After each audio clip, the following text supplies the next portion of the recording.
no livro de Êxodo, capítulo 2, versículos 23, e eu vou até o 3, versículo 6.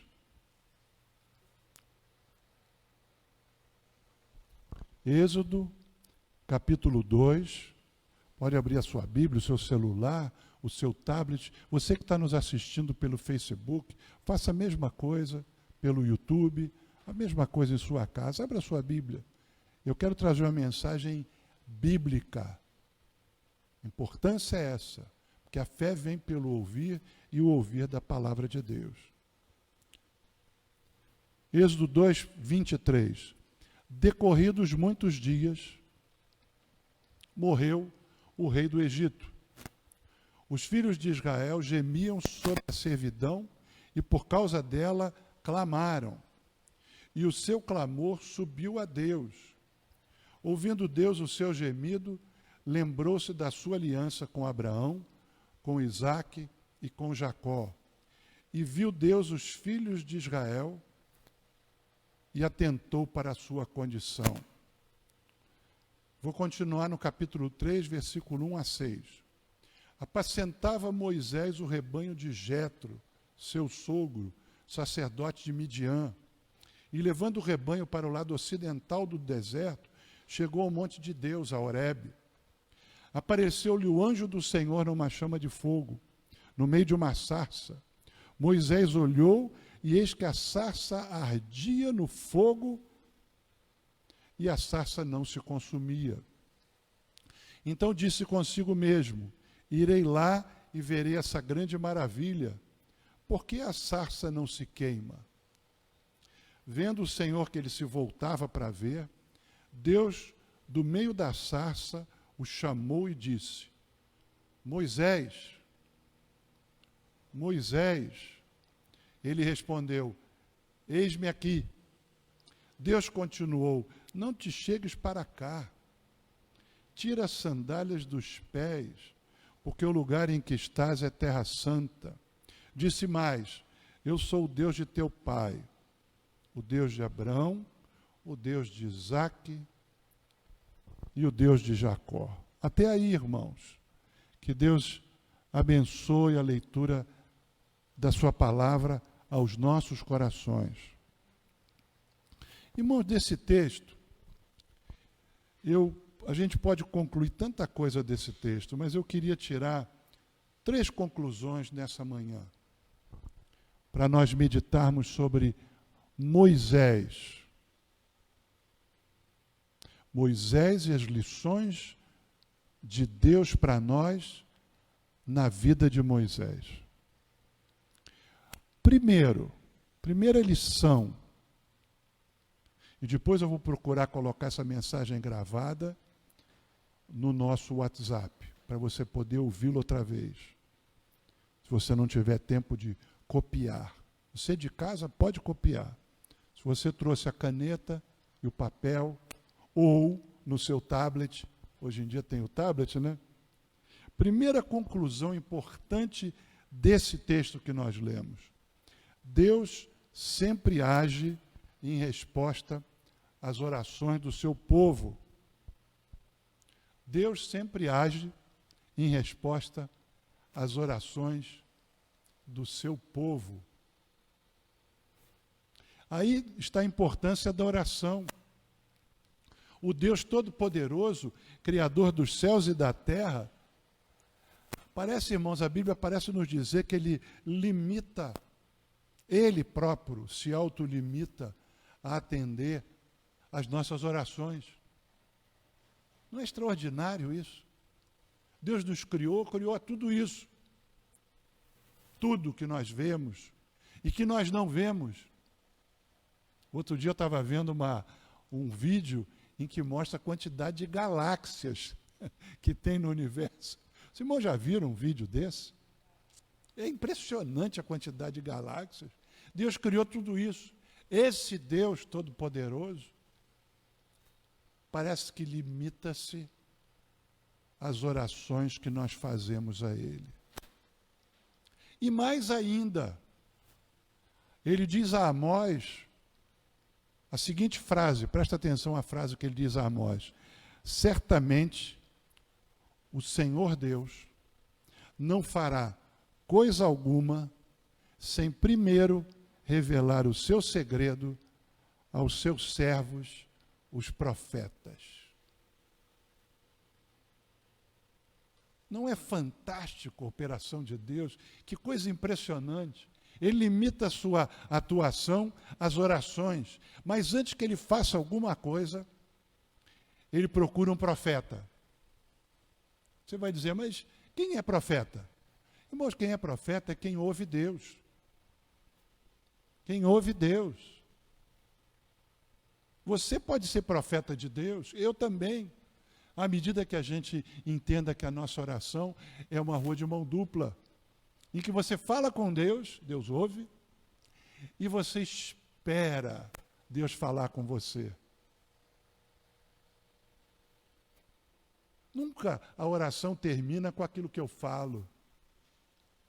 A oração termina com aquilo que eu ouço. É aí que termina a oração. É com aquilo que eu ouço de Deus. Aí está a importância de sermos homens e mulheres de oração e profetas de Deus. Você quer viver no sobrenatural? Ore e ouça. Ore e ouça. Aliás, eu tenho falado muito sobre oração. Essa igreja 15, uma das coisas que mais tem feito nesse período de pandemia é ter trazido o nosso culto de oração das 8 horas da manhã, para ser transmitido, e a gente pode ouvir o culto de oração, que é a leitura do manancial, alguns comentários que os irmãos fazem, as orações que nós fazemos, de segunda a sábado. Nós fazíamos de terça a sábado. Estamos fazendo de segunda a sábado. Sempre o culto de oração, e parabéns aos irmãos do Ministério de Oração, que têm feito esse culto. E a gente tem, eu sempre ouço e coloco no grupo de comunicações, para que toda a igreja e todos que queiram possam ouvir esse culto de oração. Como tem abençoado a minha vida e como pode abençoar a sua vida, se você fizer essa prática. Às vezes eu atraso um pouquinho, às vezes eu tenho um problema de manhã, uma aula no Betel, vou colocar o culto de oração no grupo Comunicações mais tarde, 10, 11 horas, mas os irmãos cedo já estão lá e colocam o culto. E você pode ouvir, é um podcast. Não é para assistir, é para ouvir. Você pode ouvir até no trem, no ônibus, indo para qualquer lugar, você pode ouvir. Mas algumas coisas eu aprendi na minha vida sobre a oração. Na realidade, irmãos, preste atenção ao que eu vou dizer agora, são 2 lições importantes sobre a oração. Primeiro, a oração não é para mudar o coração de Deus. A oração é para mudar o meu coração. Esse é o objetivo da oração. Eu não oro para que Deus mude, porque Deus não muda. Eu oro para dizer para Deus a minha aflição, a minha dificuldade, seja ela qual for, Deus me conhece.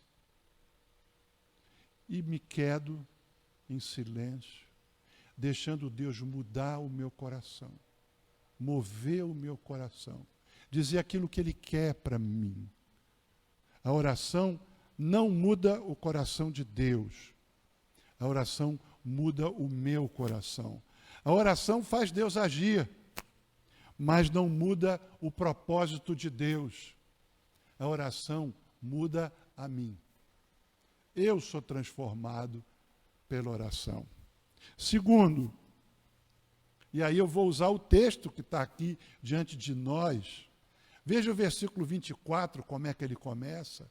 Pelo menos na minha versão aqui, eu não sei como está a Almeida Revista e Atualizada, ou a NVI, mas aqui na Nova Almeida diz, ouvindo Deus o seu gemido.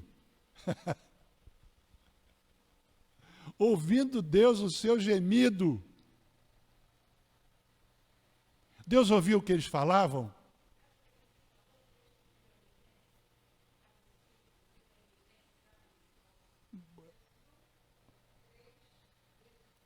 Alguém pode ajudar a irmã Marlene, que eu não estou ouvindo daqui.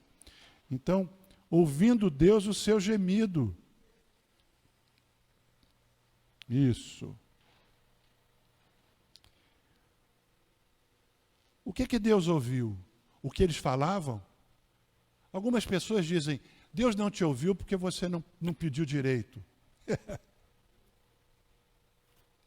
Fala sério. Isso não é ensino bíblico. Você não recebeu a resposta de oração porque você não foi específico. Onde é que ele encontra isso na Bíblia? Não está em lugar nenhum.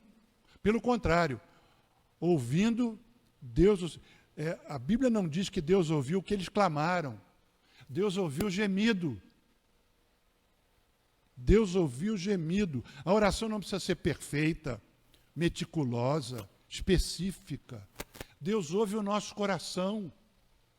Quantas vezes, irmãos, eu já falei aqui, eu estou repetindo, às vezes são coisas que mas é importante repetir para que a gente guarde. Pedro diz a mesma coisa, eu quero repetir para vocês o que eu já falei na sua segunda carta, e João diz a mesma coisa. Então eu repito, irmão, a oração não precisa ser específica. Deus não entende português. Claro que entende. Deus entende o seu gemido, entende o seu coração, entende a sua alma. Quantas vezes eu fui para o meu quarto angustiado por alguma situação na minha vida e eu só conseguia chorar e gritar. E naquele instante Deus me ouviu. O meu clamor, o meu choro, o meu desespero. Deus ouviu. Eu não sabia nem o que dizer. Essa é a melhor oração, irmãos. Porque Deus, muitas vezes,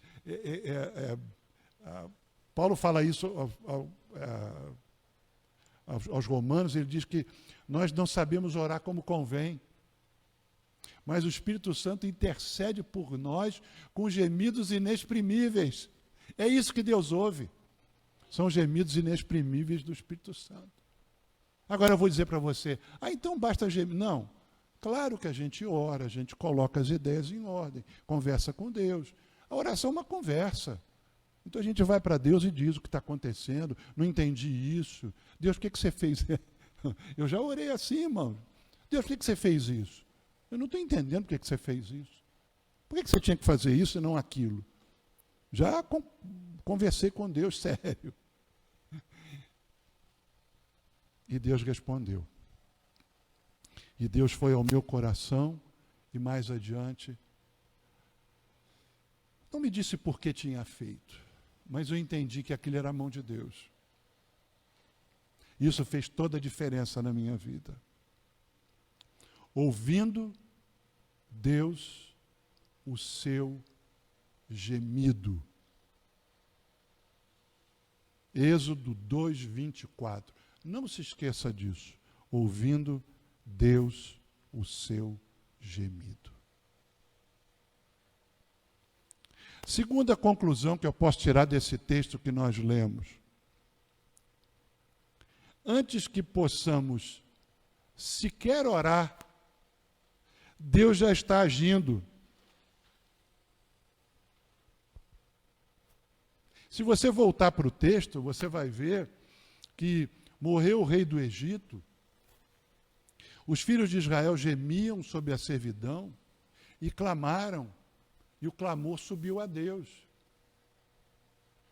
Moisés já tinha nascido. Moisés já estava em Midian. Moisés já tinha mais de 40 anos. Aliás, nesse momento, Moisés já tinha 80. Quando eles clamaram, Deus já tinha providenciado a solução. Não é fantástico o nosso Deus? Antes que você possa clamar, Deus antes já vem providenciando a solução. Antes já vem agindo. O povo clama, mas antes disso, Deus já está agindo. Deus não é surpreendido por nada. Ele já vinha agindo antes do tempo. Aliás, irmãos, a gente pensa o seguinte, entre o Antigo e o Novo Testamento, você pode abrir, pega Malaquias, chega no final de Malaquias.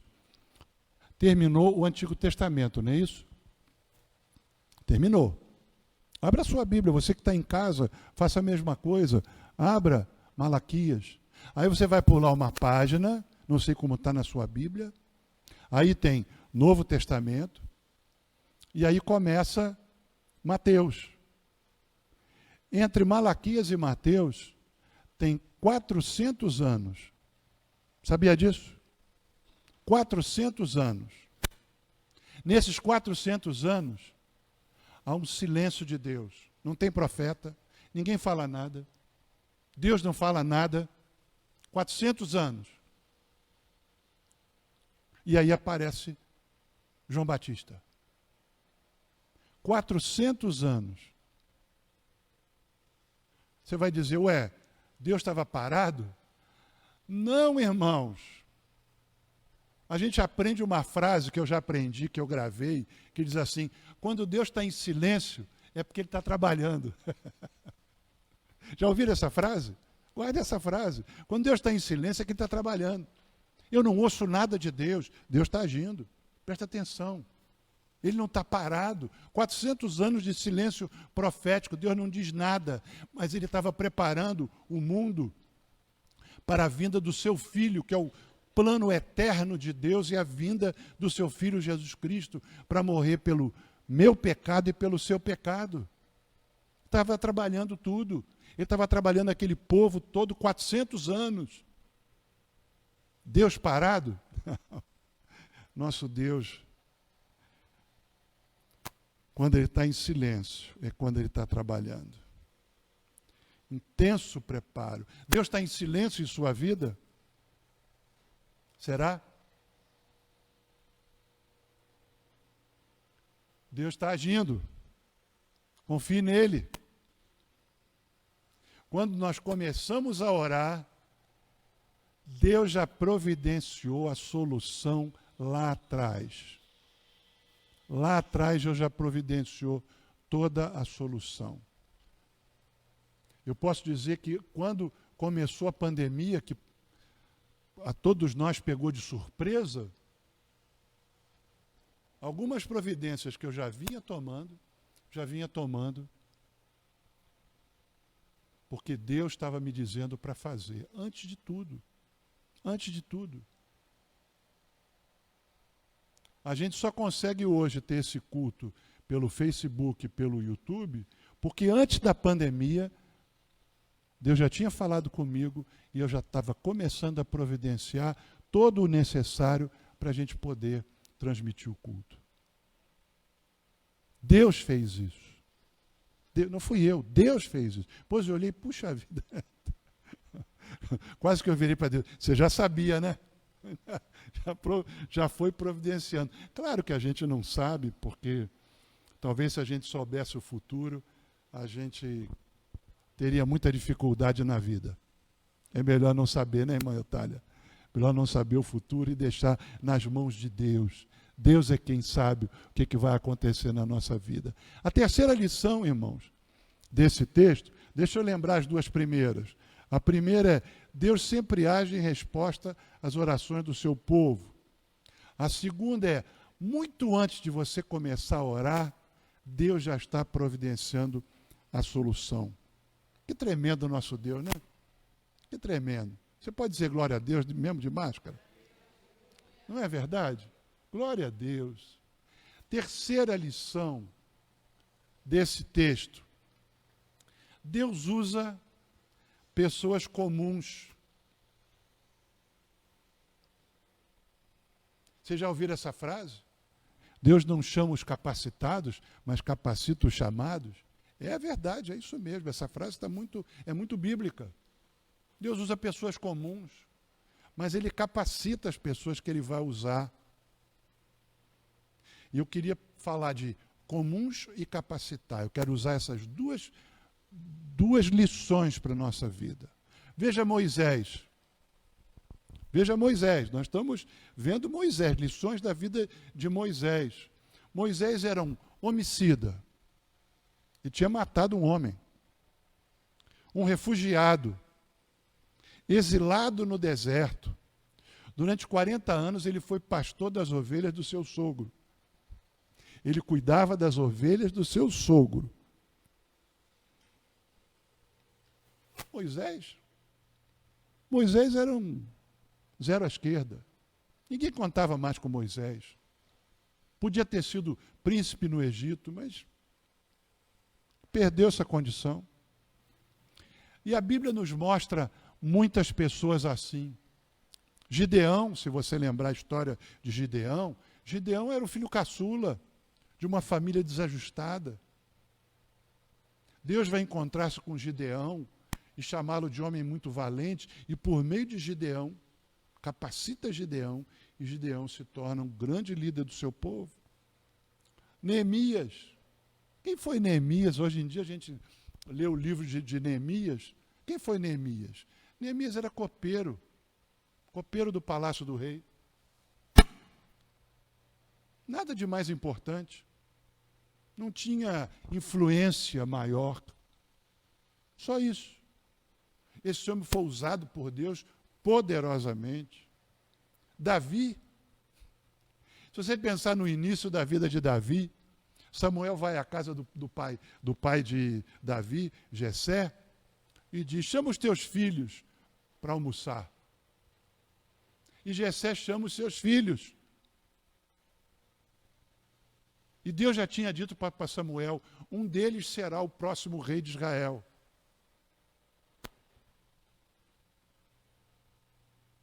Passam todos os filhos e Samuel diz: nenhum deles é. Não sobrou nenhum.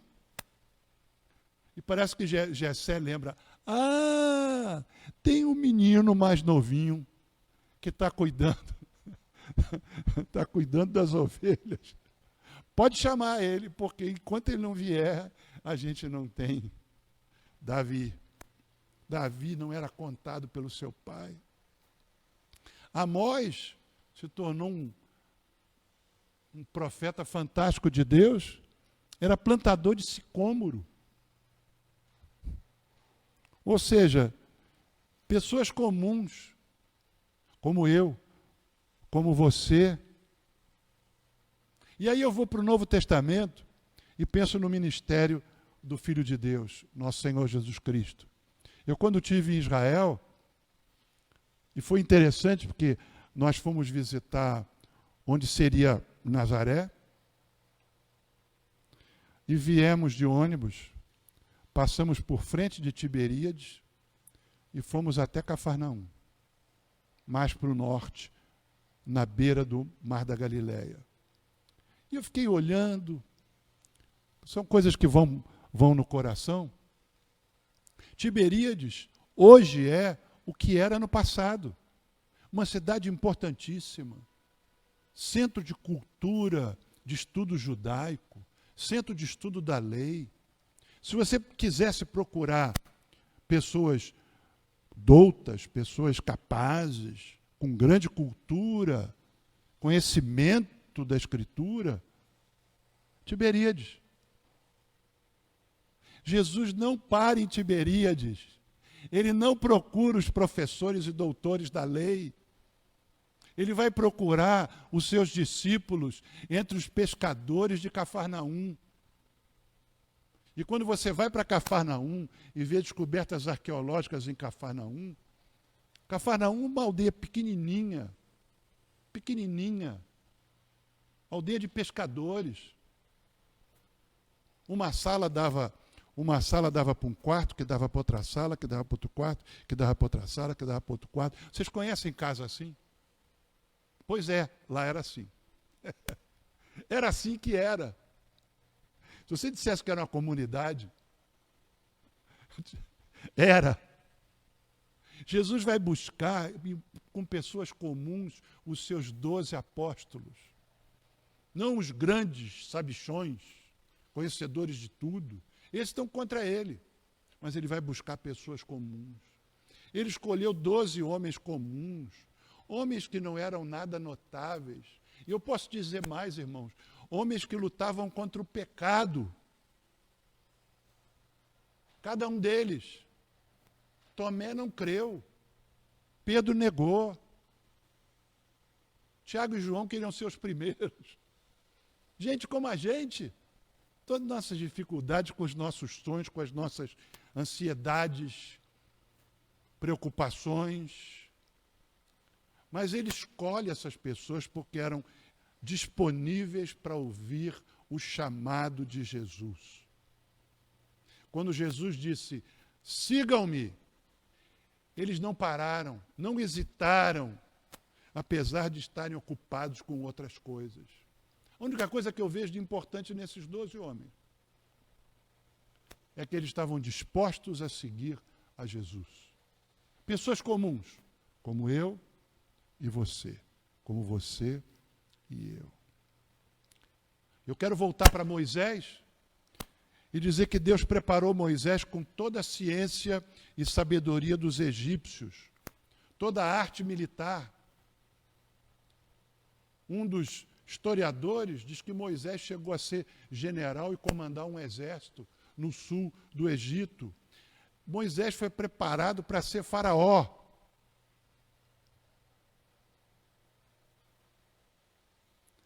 Nada na vida de Moisés foi por acaso. Nada. Nada. E eu quero dizer para você, que está aqui, nessa igreja, para você que assiste no Face e no YouTube, nada na sua vida é por acaso. Nada. Olhe para a sua história. Deus o está preparando. Aquele curso que você fez e não sabia por que fez. Aquela dificuldade que você tanto orou para ser poupado dela. Em suma, cada circunstância da vida nos torna uma pessoa especial como Moisés.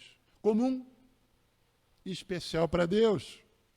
Deus vai tecendo um bordado que pelo lado de trás a gente não consegue ver.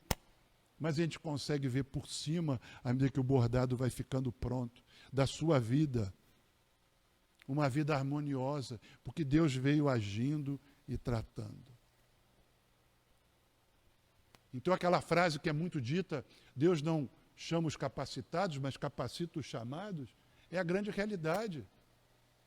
Deus já vem nos capacitando a cada instante. Deus capacitou a mim e a você e a mim, para sermos uma bênção nas mãos de Deus, naquilo que Ele tem preparado para mim e para você. O plano de Deus para mim é diferente de para você. Você não tem que fazer não tem que ter as mesmas dificuldades, ou fazer os mesmos treinamentos, ou os mesmos cursos. Ninguém teve que fazer o mesmo treinamento que Moisés, porque Moisés foi um homem preparado para fazer aquilo. E você é preparado para fazer alguma coisa que Deus tem planejado para a sua vida. Olhe para a sua história. Olhe para a sua história. Deus tem feito na sua vida e preparado para aquilo que hoje ou amanhã você vai ser nas mãos de Deus. E eu podia ficar aqui a manhã inteira citando personagens bíblicos, homens e mulheres que viveram e que Deus trabalhou na vida deles. Quer ver mais um? Paulo. Paulo foi preparado para fazer o que fez. Ele estudou aos pés de Gamaliel, aprendeu toda a sabedoria judaica. E depois o Espírito Santo falou com ele, ele ficou 14 anos depois que se converte, no deserto, ouvindo Deus. Porque Deus tinha um plano especial para Paulo. Paulo ia ser o missionário que levaria o evangelho na Ásia e na Europa. O primeiro missionário que fez tudo isso, além dos locais da Judéia e a igreja dele mesmo, Antioquia da Síria. Você é uma pérola nas mãos de Deus, meu irmão. Diga assim para si mesmo: eu sou um instrumento precioso de Deus. Deus está trabalhando na minha vida. Deus vai me usar, continua me usando, e vai me usar cada vez mais poderosamente. Submeta-se ao trabalho de Deus. Agora eu quero dar uma dica para você através do texto. Do que Deus está fazendo. Êxodo 3, 1 a 6. Observe bem. O que acontece aqui? Moisés estava trabalhando. Eu ouvi também alguém dizer que Deus não chama os preguiçosos, Deus chama quem está trabalhando. Normalmente. É assim que Deus faz. Mas Moisés estava trabalhando. E Deus chama a atenção de Moisés. Uma sarça, quer dizer, um arbusto, estava pegando fogo e continuava pegando fogo. O fogo estava nele, mas ele não queimava. É isso que o texto está dizendo. E ele foi lá olhar, que maravilha é essa? Que coisa doida é essa? Tem fogo naquele arbusto e o arbusto continua inteiro, ele não queima? O que está havendo? Então Deus chamou a atenção de Moisés para alguma coisa. Aqui está um segredo da vida cristã. O que Deus tem te chamado a atenção? Algo te parece fora do lugar? Aproxime-se. Vá ver. Não tenha medo. Alguns dizem, Deus tem chamado a minha atenção para o problema das pessoas com situação de rua. Vá. Deus pode te usar poderosamente nisso. É isso que te chama a atenção? Não sei. Onde é que está a sua sarça que arde e não se consome? Onde é que Deus está te mostrando que você pode influenciar poderosamente? Algumas pessoas estão estudando na faculdade aqui, vão ser professores. Talvez isso chame a sua atenção. A necessidade de fazer diferença na vida de tantos estudantes, que você pode ser um professor, uma professora e fazer diferença na vida deles. Talvez Deus te chame na área de enfermagem. Não sei. Talvez Deus te chame a atenção na sua família. Tem lá uma sarça que arde e não se consome. E você vê que é Deus que está agindo e você vai agir naquele momento. Tirando as sandálias dos teus pés e percebendo que há uma atuação de Deus. Não tenha medo. Não fuja do encontro com Deus. Receba a direção de Deus para a tua vida. Pessoas comuns, como eu e você, podem ser profundamente usadas por Deus para fazer o que Deus quer há muito tempo. E ainda vou dizer mais uma frase, para você que está no Facebook e no YouTube, para todos que estão aqui. Você pode ser a resposta de oração de muitas pessoas há muito tempo. Você pode ser a resposta de oração. Pessoas oraram para que alguém como você aparecesse. Você pode ser a resposta de oração. Deus vem preparando você há muito tempo para que aquele motivo de oração seja atendido por você.